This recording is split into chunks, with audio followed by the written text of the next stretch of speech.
All right, there we go. I want to wish everyone a good day and welcome to to this lecture, I guess you can say, presentation rather. I feel more comfortable saying that.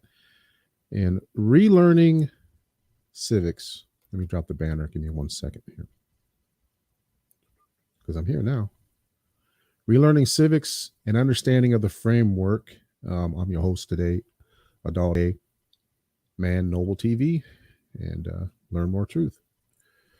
As you see on the bottom of the screen, the ticker there, if you have any questions, comments, or any kind of topic ideas for me to cover, feel free to drop me a line if you wouldn't mind. And we're going to actually go ahead and get rid of that in just a moment and get underway.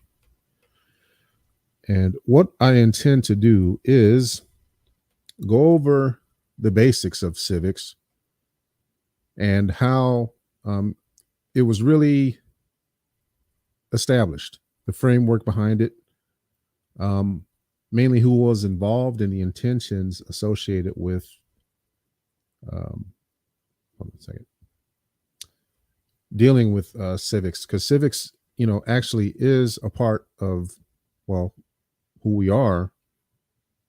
And here's some definitions. Let me see how I got this set up. Here we go. First of all, I'm going to offer a disclaimer here, as you can see on the screen. This presentation has come about from ongoing independent study and research with information gathered for educational purposes, mainly informational purposes only. That's what this is, mostly information and educational purposes. The overriding intention is to share information while helping to encourage and motivate others to learn for themselves.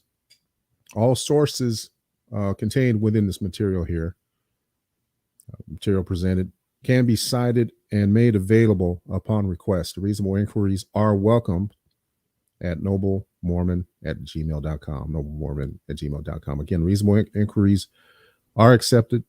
Feel free to send something there, drop me a line. This is not intended to be a space to prompt a debate nor initiate argument. Just sharing the information, sharing the knowledge accumulated, having to do with myself relearning civics and coming into an understanding of the framework associated with it. So a lot of what I'm going to be going over in the ensuing weeks, however long it takes me to do this, because I have material that I will be going over, I'll be offering it. And at some point I may offer, have a guest on to discuss it. Maybe we can break things down further. It's all about group learning here. That's the whole intention behind this, is to learn more about it, more of the background of the framework, if you would. Main objective is to share knowledge and educational information about civics and its social relevance to everyday life, functioning in society as a law-abiding individual in full recognition of rights, freedoms, and liberties. And each of those have different elements associated with it: rights, freedoms, and liberties. Liberties being what you are extended. Like, let's say, for example, if you happen to have served in the military, you're granted liberty to be off post for a certain period of time. And that time is specified. Freedoms, more or less, are actually something innately bestowed on you naturally through nature's law. And rights, well, rights also, too, can be something that's innately lobbied for, but you have to be in a certain position in order to get them. Hopefully I'll be able to clarify that. So today is just a introductory discussion, I guess, just to let y'all know what's behind what it is I'm doing. Now, I want to cover the Declaration of Independence, and here's an overview. I'm not going to read the whole thing. I'm going to read some things about it, but here are some key points right here to consider, because this was I would say the basis of the establishment of the study of civics. Declaration of Independence included these three major ideas. People have certain inalienable rights, including life, liberty, and the pursuit of happiness. That all men are created equal. And individuals have a civic duty to defend these rights for themselves and others. A lot of that is in the public space and in the atmosphere right now. If we look at what happened back in June. A lot of it, thank you very much. I appreciate it. I'm going to break things down as we go because if you could see my studio here, I have a rather sizable book and I got this pretty much all broken down. I'll break this down even more. But just to highlight the intention, actually the importance of learning civics is in learning and knowing where it is you stand as an individual. Because it's been said that civics starts in the home. And that's true. If you look within your own household and how you're going to approach your dealings before you even step out of the door, then you consider that civics is actually something that's pretty vital. But as I stated, an overview of the Declaration of Independence. It's from, and actually I can cite everything that I have for information. Like I said, it'd be available upon request. But this here is from the National Parks Service, nps.gov, National Parks Service, under the heading of Independence. An overview of the Declaration of Independence. Looking back on the Declaration of Independence almost 50 years later, Thomas Jefferson explained that the document's purpose was never meant to be thoroughly original. Its purpose wasn't to articulate anything that hadn't been said before, but to make the case for the American colonies in plain terms and persuade the world to see common sense. Goes on to quote, "It was intended to be an expression of the American mind," Jefferson explains. He goes on to claim that the Declaration's authority rests then on the harmonizing sentiments of the day. Okay, I'm going to stress that. I'm going to stress that last part. Our authority rests then on the harmonizing sentiments of the day. And that's what Thomas Jefferson apparently said to Henry Lee in May 8th of 1825. Jefferson finished his timeless defense of life, liberty, and the pursuit of happiness in little more than 2 weeks. And like most writers, he was no stranger to the revision process. Between the Committee of Five and the Second Continental Congress, there were 86 edits to the document. The Second Continental Congress removed whole sections. Jefferson was most angered by the removal of one particular clause, a clause blaming the king for forcing the slave trade upon the American colonies. The final draft of the Declaration of Independence contains a preamble, a list of grievances, a formal Declaration of Independence, and signatures. And I'll just wrap it up. Well, I'll wrap it up with the preamble. The first part of the Declaration contains an assertion of individual rights. Perhaps the most famous line states, "We hold these truths to be self-evident, that all men are created equal, that they are endowed by their Creator with certain unalienable rights, that among these are life, liberty, and the pursuit of happiness." This part goes on to say that if government tries to take these rights away, the people have the right to form a new government.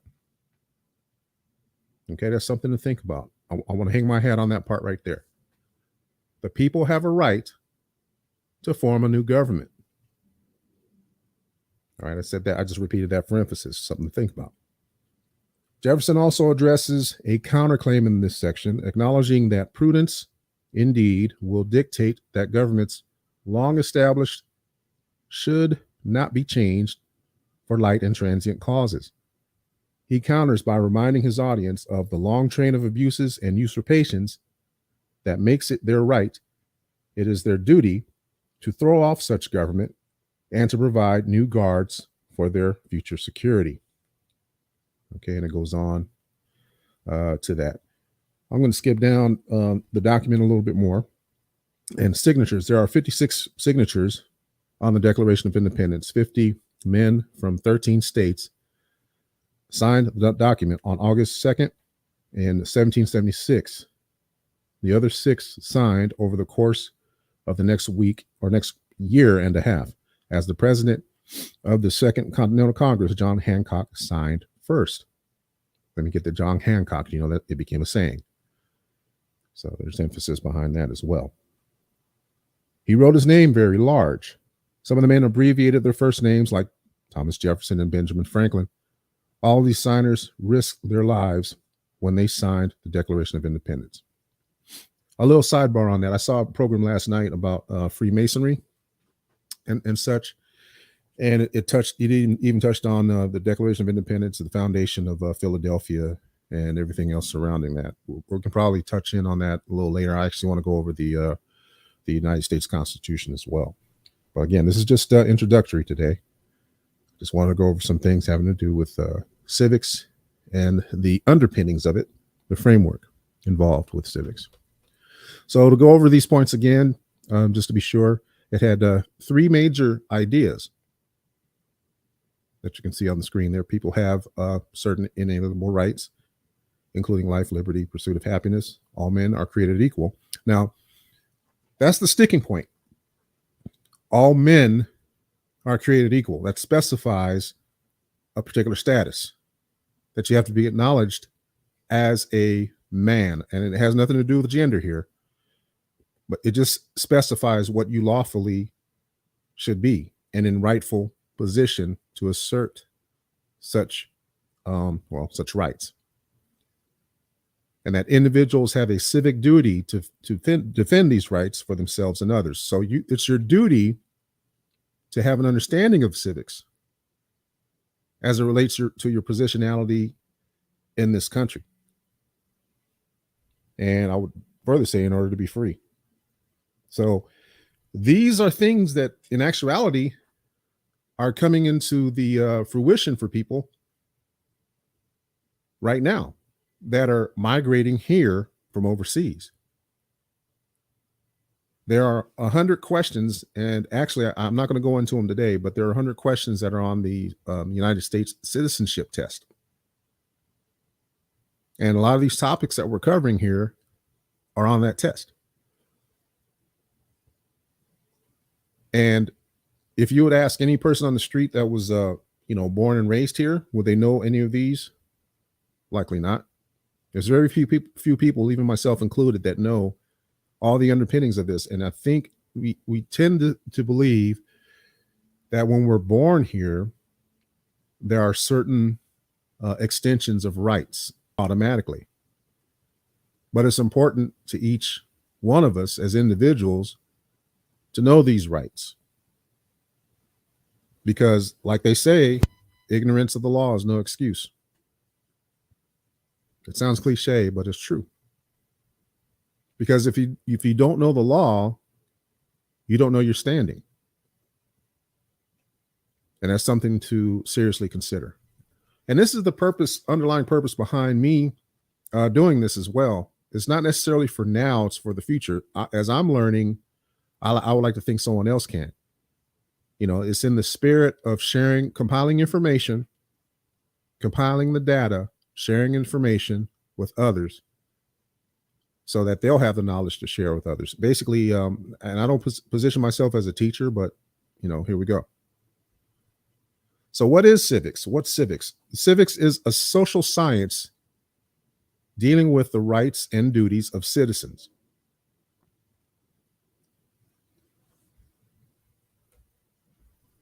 What is a citizen? A citizen is a person owing loyalty to and entitled by birth or naturalization to the protection of a state or nation. A resident of a city or town, especially one entitled to vote and enjoy other privileges thereof. Or a civilian. You might ask what a civilian is. What's civilian? One who is skilled or versed in the civil law. A doctor, professor, or student of civil law. Also, a private citizen is distinguished from such as belonging to the Army, Navy, or parentheses in England, the church. Interesting definition there, especially the last part, because the church we know has a lot of influence. social influence. Political rights. That's the name given to the rights and privileges of citizens that are established by the United States Constitution and grants power to participate in establishing and administering government.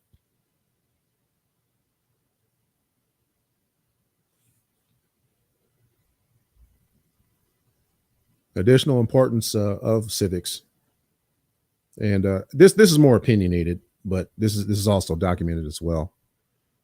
It's recognition of one's social position, knowledge of self, a sense of one's purpose, with recognition of duty to society. Civility. Each of us has a duty within a social realm, within society. We have a duty to be law-abiding members of the society.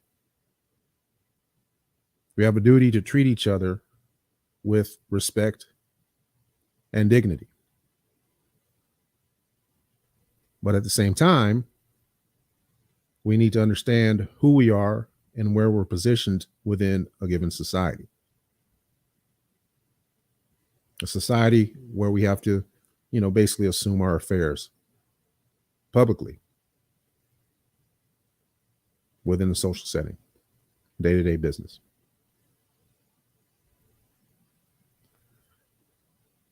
The first lesson in civics is that efficient government begins at home. I think I mentioned that earlier. I just forgot who it was, but Charles Evans Hughes. The first lesson in civics is that efficient government begins at home. And that's so true, very true.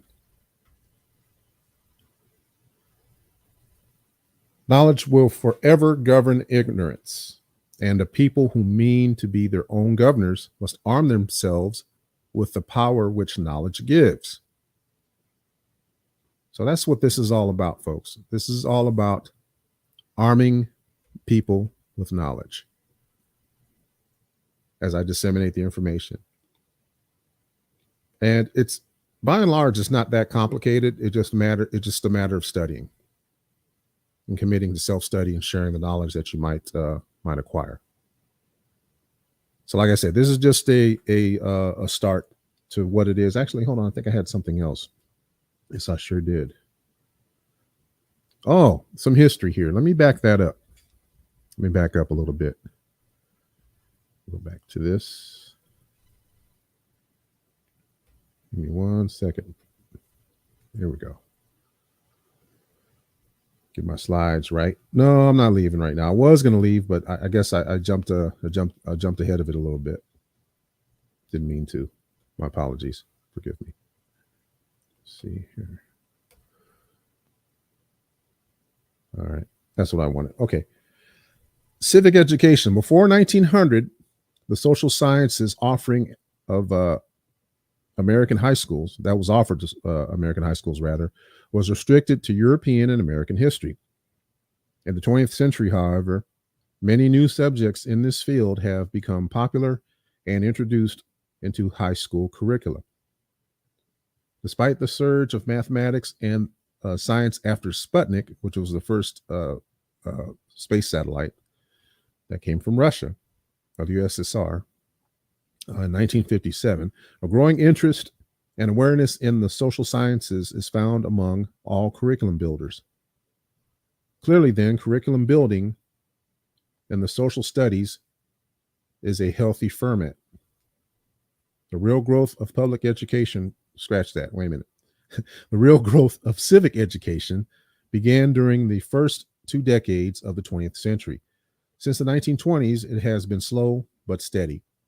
It was understandably character-oriented towards producing model citizens properly indoctrinated with religious and spiritual thinking.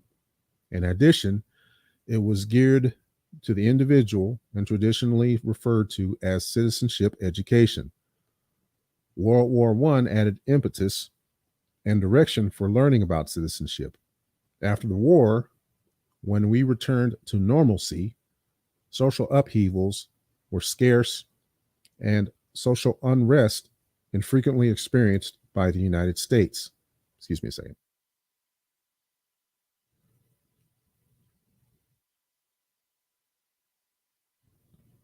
Meanwhile, two committees had studied the high school between 1893 and 1918, but both had been primarily concerned with college entrance requirements. These studies stressed the unit approach, which was defined in 1906 as the Carnegie Unit and was significantly important for evaluating all 710 courses in civic education. In 1918, the Commission on the Reorganization of Secondary Education gave new direction to high schools to developing in the cardinal principles of secondary education. These life adjustment goals had inference for growth and development of civic education. Two of the principles had direct relationship to learning about civics. These 2 out of 7 principles with civic-oriented goals were citizenship and ethical character. Concepts about religion, because I was thinking about ethics. Concepts about civic education in the 1930s were, of course, influenced by the Depression.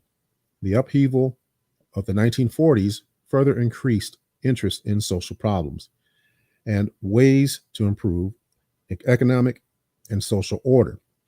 A trend during these decades away from the individual and growing interest in citizenship education was clearly observed. The growth of civic education in the last 2 decades has been characterized by a growing interest in the place of man in our society.